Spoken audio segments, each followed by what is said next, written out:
Le général de Gaulle, président de la République, vient de me nommer Premier ministre et m'a demandé de former le gouvernement. Merci, messieurs. En avril 1962, Georges Pompidou remplace à Matignon Michel Debré.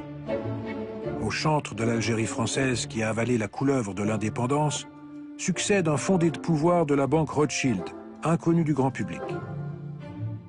De Gaulle ne peut mieux marquer par ce choix que son septennat prend un grand virage.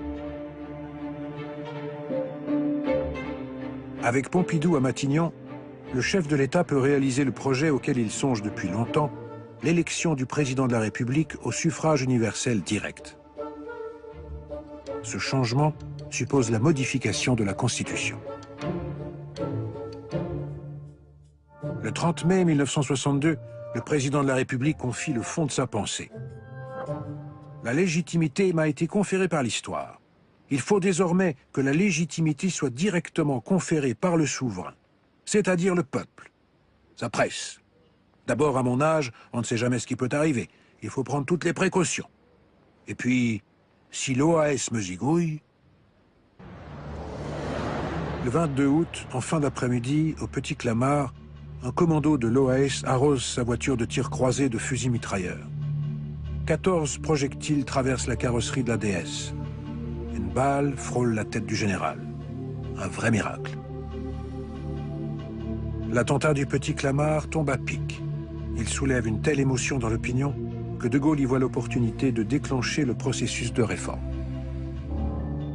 Quand sera terminé mon propre septennat, ou si la mort ou la maladie l'interrompait avant le terme, le président de la République sera dorénavant élu au suffrage universel.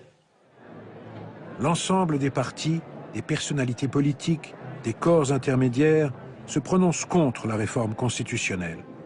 Gaston Monnerville, le président du Sénat, qui accueillait le président dans ses murs quelques semaines plus tôt, lâche le gros mot de forfaiture.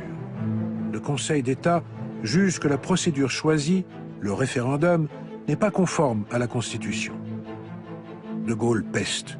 La Constitution, ils prétendent me l'enseigner, mais c'est moi qui l'ai faite. Je sais bien ce qu'il y a dedans. Le 4 octobre, il défend son projet à la télévision. Rien n'est plus républicain, rien n'est plus démocratique. J'ajoute que rien n'est plus français, tant cela est clair, simple et droit. Au Palais Bourbon, les oppositions vocifèrent contre le Premier ministre. Échappons!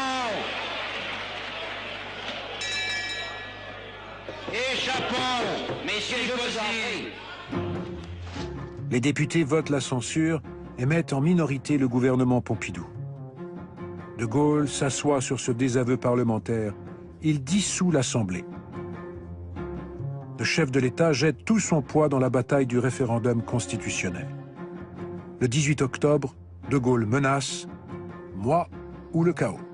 Si votre réponse est non, comme le voudraient tous les anciens partis, afin de rétablir leur régime de malheur, il est bien évident que ma tâche sera terminée aussitôt et sans retour. Le 28 octobre, 62% des votants approuvent l'élection du président au suffrage universel direct. La victoire est nette. 3 semaines plus tard, le parti gaulliste, l'UNR, remporte largement les élections législatives et dispose à l'Assemblée d'une majorité absolue. Devant ce raz-de-marée, Alain Peyrefitte s'enflamme. « Si nous ne faisons pas de bêtises, nous sommes là pour 30 ans. » Dans la foulée de cette victoire, De Gaulle renomme Pompidou Premier ministre. Le chef de l'État confie. Des soi-disant chefs, des soi-disant partis auraient bien sûr préféré continuer à jouer à la belote. Mais moi, je les ai obligés à jouer au poker. Et là, je suis le plus fort.